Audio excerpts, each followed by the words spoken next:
ખબરોમાં બન્યા રહેવા માટે બેલ આઇકોન દબાવો અને એબીપી અસ્મિતાને સબસ્ક્રાઇબ કરો. સુરેન્દ્રનગર જિલ્લામાં ગુજસીટોક એક્ટ હેઠળ પ્રથમ ગુનો નોંધાયો છે. રાજકોટ રેન્જ આઈજી અને જિલ્લા પોલીસ વડાના આદેશના પગલે સુરેન્દ્રનગર એલસીબીએ 6 શખ્સોની ગુજસીટોક એક્ટ હેઠળ અટકાયત કરી છે.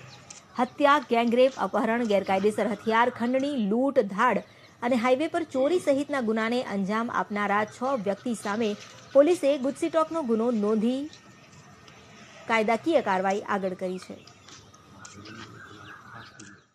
ખાસ કરીને જે અમદાવાદ રાજકોટ હાઈવે છે અને અમદાવાદ કચ્છ હાઈવે છે એમાં આ પ્રકારના ગુનાઓ બનતા હતા, જેમાં એક વ્યવસ્થિત ટોળકી એ હાઈવે ઉપર ચાલુ ગાડીમાં ચોરીને અંજામ આપતા હતા અને ખૂબ ઓર્ગેનાઇઝડ વેમાં આ રેકેટ ચાલતો હતો.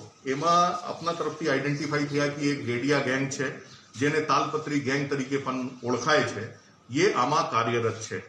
એના અમે ટાર્ગેટ હાથ ઉપર લીધો. સરકારશ્રીની કડક સૂચના હતી. અલગ અલગ જગ્યાએ રેડો કરી અને અત્યારે આ 20 પૈકી 6 જેટલા ગુનેગારોને સુરેન્દ્રનગર એલસીબીએ એસપીના માર્ગદર્શન હેઠળ પકડી પાડેલ છે. એ સિવાય 7 જણા એ લોકોના હાલ વિવિધ ગુનાઓમાં અલગ અલગ જેલમાં છે.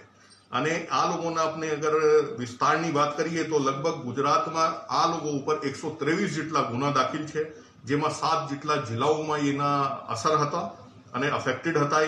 હવે અમે આ લોકોની ધરપકડ, આ ગુજસીટોકના જે ગુના દાખલ કર્યા છે એની હવે પૂછપરછ અને એની રિમાન્ડ લેવામાં આવશે.